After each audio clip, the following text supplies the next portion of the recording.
Please do subscribe. ಅಬ್ರಹಾಮನಿಗೆ ಒಳಗಾಗಿತ್ತು. ಪರಿಸ್ಥಿತಿಗಳು ಅಬ್ರಹಾಮನಿಗೆ ಒಳಗಾಗಿತ್ತು. ಪರಿಸ್ಥಿತಿಗಳು ಅಬ್ರಹಾಮನಿಗೆ ಒಳಗಾಗಿತ್ತು.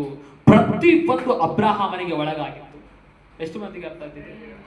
ಇವತ್ತು ನೀನು ದೇವರಿಗೆ ಒಳಗಾದರೆ, ದೇವರ ಮಾತು ನೀನು ಕೇಳುವಾಗ, ದೇವರಿಗೆ ನಂಬಿಕಸ್ಥನಾಗಿದ್ದಾಗ ನೀನು ಕಾರ್ಯಗಳು ಮಾಡದೇ ಬೇಕಾಗಿಲ್ಲ. ನಿನ್ನನ್ನು ಹುಡುಕಿಕೊಂಡು ಓಡಿ ಬರ್ತಾವ ಆಶೀರ್ವಾದಗಳು, ನಿನ್ನನ್ನು ಹುಡುಕಿಕೊಂಡು ಓಡಿ ಬರ್ತಾವ ಅದ್ಭುತಗಳು. ನಿನ್ನ ಮಾರ್ಗಗಳೆಲ್ಲ ಹೆಂಗಿರ್ತಾವ ಗೊತ್ತಾ? ಸೂಪರ್ ಡೂಪರ್ ಆಗಿರ್ತವೆ. ಏನಾಗಿರ್ತವೆ? ಸೂಪರ್ ಆಗಿರ್ತವೆ. ಎಷ್ಟು ಮಂದಿ ಆರೋಗ್ಯದಲ್ಲಿ ಅದ್ಭುತವಾಗಿರ್ಬೇಕಂತಿದೆ ನೀವು? ಆತನಿಗೆ ಒಳಗಾಗ್ರಿ, ಆರೋಗ್ಯ ಸೂಪರ್ ಆಗಿರ್ತದೆ.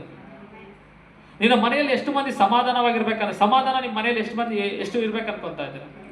ದೇವರ ಆಲಯಕ್ಕೆ ಬರ್ರಿ, ಸಮಾಧಾನ ಹುಡುಕಿಕೊಂಡು ಬರ್ತದೆ ನಿಮ್ಮ. ಯಾಕೆಂದ್ರೆ ಬೈಬಲ್ ಹೇಳ್ತದೆ, ದೇವರ ಸನ್ನಿಧಾನದಲ್ಲಿ ಏನಿದೆ? ಪರಿಪೂರ್ಣ ಸಂತೋಷ. ಈ ಸಂತೋಷ ನಿಮ್ಮ ಮನೆಯಲ್ಲೆಲ್ಲ ಹಬ್ಬಿಕೊಳ್ಳುತ್ತದೆ. ಎಷ್ಟು ಮಂದಿ ಲೈಫ್ ಆಶೀರ್ವಾದವಾಗಿರ್ಬೇಕು ಅನ್ಕೊಂತ ಇದ್ದಾರೆ? ಇಲ್ಲಿ ನಿಂದಿರ್ರಿ, ನಿಮ್ಮ ಲೈಫ್ ಎಲ್ಲ ಆಶೀರ್ವಾದವಾಗಿರ್ತದೆ. ಹಲ್ಲೆಲೂಯಾ. ಎಷ್ಟು ಮಂದಿ ಸಾಲ ಕೊಡ್ಬೇಕು ಅನ್ಕೊಂತ ಇದ್ದೀರಾ? ಎಷ್ಟು ಮಂದಿ ಕೊಡ್ಬೇಕು ಅನ್ಕೊಂತ ಇದ್ದೀರಾ? ಎಷ್ಟು ಮಂದಿ ರಿಚ್ ಆಗ್ಬೇಕು ಅನ್ಕೊಂತ ಇದ್ದೀರಾ? ಎಷ್ಟು ಮಂದಿ ಬಲು ಐಶ್ವರ್ಯವಂತರಾಗ್ಬೇಕು ಅನ್ಕೊಂತ ಇದ್ದೀರಾ? ಕ್ರಿಸ್ತನಿಗೆ ಕೊಡ್ರಿ, ನಿಮ್ಮನ್ನು ದೇವರ ಐಶ್ವರ್ಯವಂತರನ್ನಾಗಿ ಮಾಡ್ತಾರೆ. ನಿಜನಾ ಸುಳ್ಳ ಇದು? 100%. ನೀನು ಏನು ಬಿತ್ತುತ್ತೀಯೋ ಅದನ್ನು ನೀನು ಕೊಯ್ತೀಯ.